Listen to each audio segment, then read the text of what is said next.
But what's interesting is that dating is basically a new phenomenon, right? That came about in the 1860s. So it's about 150 years plus old. It's just basically new, right? And dating started with prostitution. Prostitutes used to date. So before they would actually get contracted, if you want to use the word contracted for service, they would actually date men and then decide if they want to go with that man, right? And so I think it's interesting to analyze, and I think in legal matters, right? You heard of sugar dating, right?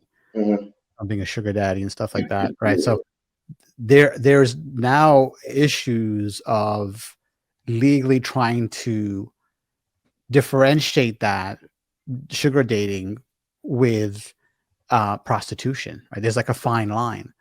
But what's interesting is that all of this actually came out of prostitution, right? And so I think if you look at what is the definition of prostitution, right? Prostitution is when you exchange something in value for some service, right?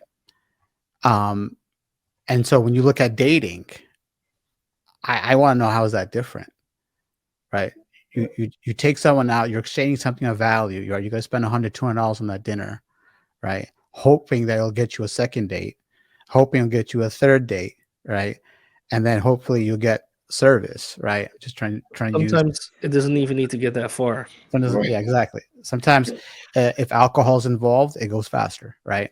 Another reason why alcohol is not allowed in Islam, right? And so the first thing is to really look into, is dating and prostitution that different? And legal experts are being challenged with this right now. There are sugar dating sites and stuff that are being challenged with these kind of legal challenges of it being, prostitution is a fine line. So that's one.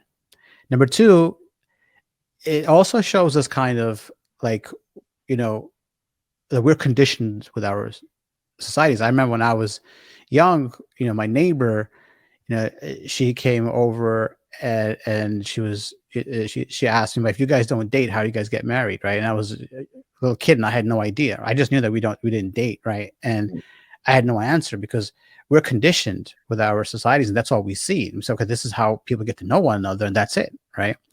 But if this came about 150 years ago, the question is, for centuries, how have people been getting married and getting to know one another, right? So there are other better ways. Like, you don't have to date a woman, take her time, or even sleep with her to get to know her. There are other ways without having to compromise her value, right?